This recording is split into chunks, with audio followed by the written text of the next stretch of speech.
Hello, you wonderful people. So for today's video, I want to talk about some thoughts and theories I have about The Last of Us Part 2.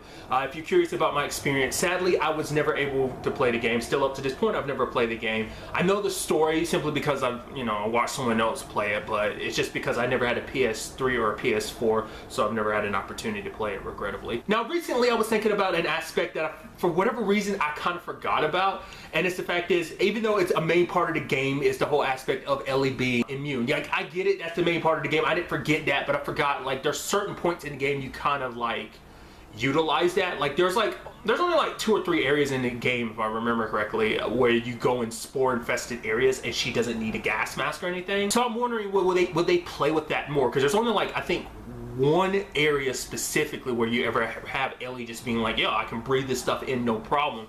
I wonder will they mess with that anymore and do. Like I said, there weren't that many spots of that to begin with in the first one, but in particular with Ellie, they're definitely with it. I think there was only one, but I could be wrong. But the whole her being infected yet immune, we still don't actually know whether that would infect someone or not.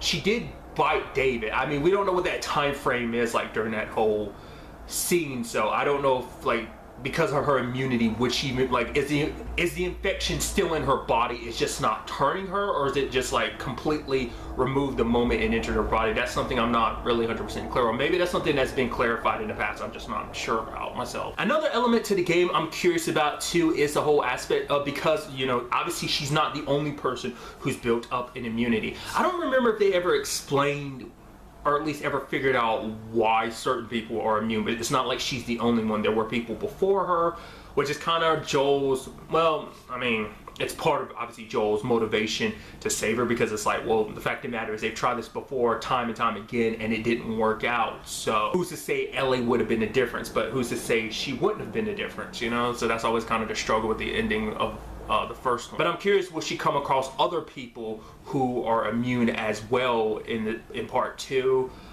Is that a big secret that she's kept? I mean, because obviously there's definitely some time skip between part 1 and part 2, so the question then becomes like, how many people know? We know Tommy knows, a few people in the community might know. I mean, because it's hard to say whether, because from what I've seen so far the game, it doesn't seem like is exactly the community that her and Joel were returning to at, Tommy's community at the end of the first one. So obviously some stuff probably went down, or potentially, maybe, I don't know, maybe the community grew, or maybe she's in with a different group now. But I'm curious to see, will she run across any other people who are immune, and what that will mean going forward, or whether she'll be kind of like on her own in that whole situation. I think it'd be fascinating either way. It'd be kind of very interesting if she was like the last, like, only known immune person, or it became a much bigger thing. Because the very ending of The Last of Us kind of gets you thinking about certain things. Like, obviously, like I said, it's been a couple years, so it's like, where does her and Joel stand? Because the last scene of the game is her asking Joel, like, are you sure there was nothing that was, you're not lying to me about there's nothing I could have done, right? Because Ellie would have been willing to make that sacrifice if it meant potentially saving the world, or at least getting him a step closer. But Joel wasn't willing to make that sacrifice. He already lost Sarah, wasn't trying to get close to Ellie, but he inadvertently ended up doing it and cared about her. So, at the end, you can tell she kind of reluctantly believes him, but she's always able to kind of see through Joel's BS a little bit. So I'm curious, like, has that caused any animosity for them over the years, or did it kind of, or is there a part of her that likes the fact is that he cares about her, or is it more so the fact is that you could have potentially cured the world, but you were selfish and I kind of hate you for it? I'm curious to see which direction they end up taking it. Maybe it ends up being a mixture of both. I'm trying to actually remember, because I'm sitting here, I'm trying to remember in that, like, E3 demo, did she have her arms exposed or covered up at any point in time? Like, when she's dancing with what we can assume is her girlfriend, what's, like, I mean, does she know? I mean, you would think, like, you get close to someone, you'd be willing to tell them, but maybe it's something Joel was like, I don't care who it is, you don't tell anybody, because people might try and do it again about the whole, like, oh yeah, trying to make a cure out of her, and they would probably, they would inadvertently be killing her to make a cure, potentially. I mean, that's something I'm curious about too. Like, I mean, that itself, it's like the whole thing too, is like, is there anyone left trying to make a cure besides this group? like the ones at the end of 1. I mean, it's also interesting too because apparently, like, you know, it's also the thing too is like you could either kill all the scientists or not. I don't know if that ever affected the ending or not. If you do know, let me know in the comments down below. But it's like you could, I mean, not just the scientists, all the doctors, or you could let them live, if I'm remembering correctly. So I don't know if that really affects anything or not. Maybe the canon ending is like Joel killed everybody because he didn't want anyone to know about Ellie, you know. So, and that also brings up something I'm curious too, like how much of the escape did he tell? Because it made it seem more like Joel was kind of like, oh yeah, like he talked about like, yeah, they were like, yeah, it wasn't going to work out, and he left with her. Like, does she know about the Marlene situation? Because that's the thing, like Joel killed Marlene, and it's like if Ellie knows that or ever figures that out or ever finds out, she'll never forgive Joel because she cared a lot about Marlene. I mean, at least I assumed she did. I always did, but it's like, I mean, we don't, I mean, I know she looked after Ellie because like as a favor to her parents, but it's like because she was pretty tight with Ellie's parents, but I don't know if that ever, I mean, it seems like it in a little time that you see them on screen together that they do care very heavily about each other. But on one side of it, it's like, well, Marlene cares about her both as like, oh, potential cure for the future, but also because it's like, oh, you're the daughter of a friend and stuff like that, which that's another element I'm curious about too. Will we ever get a dive? Like, we know a little bit about Joel's history because of the fact is that, I mean, we got to see his life, the whole little window into it with Sarah. I wonder will they ever dive too deep into Ellie's in part 2 or not? Probably not. I guess because like, I mean, I guess we got all the backstory we needed because you learn a little bit about her on the road and stuff like that.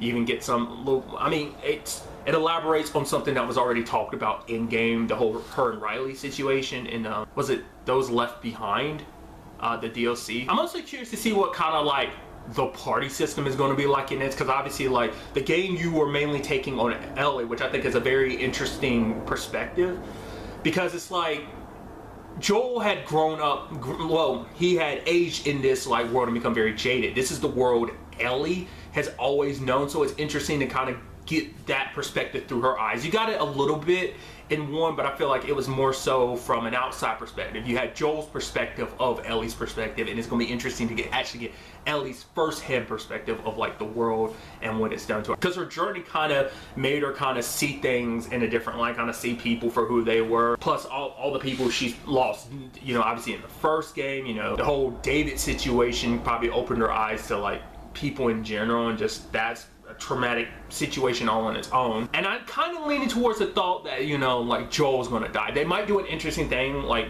I mean, maybe I think it'd be kind of interesting if they kind of did a similar thing to the opening of The Last of Us, where it's like she ends up losing Joel in the opening. I just get the inkling, no matter what it is, I feel like Joel's not going to make it out of this game. Whether it's like, oh, early game he dies, mid game he dies, end game he dies, I just don't feel like he's going to be the one to survive it. I mean, hell, for all we know, Ellie might not survive it either, which is like, I mean, it's one of those games where it's like, yeah, you can stick with people for a while, but eventually stuff will catch up to you no matter what. So just because you're part of the main cast doesn't mean you won't die. Tess, Henry, and Sam. But that's something I was wondering about, like, what will the group situation, companion situation be like in it or not? Like, you know, is it going to be Joel, other people? Because it does seem like, at least with some of the, at least one of the trailers they released kind of focused on a different group entirely than Ellie's. You know, so that begs the question, like, will you get more world building? Like, they already did a great job establishing the world in the first one, but I'm curious will they kind of elaborated on it more, kind of focus on, I know it's a weird example to use, but like Naruto Shippuden is kind of like, that's kind of a thing about its storyline structure, is that as the series progresses, like especially in part 2 of Naruto, like they start focusing on the other characters more. Like, you know, even in his own story, Naruto kind of takes a backseat. So I'm curious to see whether that be something they kind of do a little bit. I mean, because it's already there in element even in 1, because you get all those notes which kind of tell their own like background stories. Like I said, these are just some of my thoughts and theories. Let me know some of yours about what you think the potential storyline of The Last of Us Part 2 will be. Really, that's all I want to talk about in this video. Till the next time we meet, be happy, be safe, live life to the fullest, and enjoy it. Good day and good